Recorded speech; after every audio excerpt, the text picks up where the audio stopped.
เอาไปเกี่ยวข้าว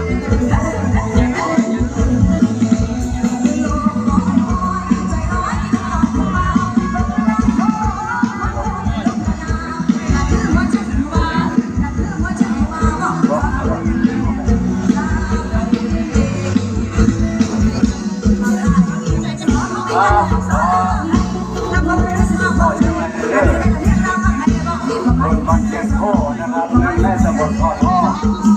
ก็อย่าหาว่าได้แล้วนอกจากแก่งโคนะครับต้องขอแก่งโคคือบ้านแก่งโคโตกันเก่งประเภทที่ที่แลพา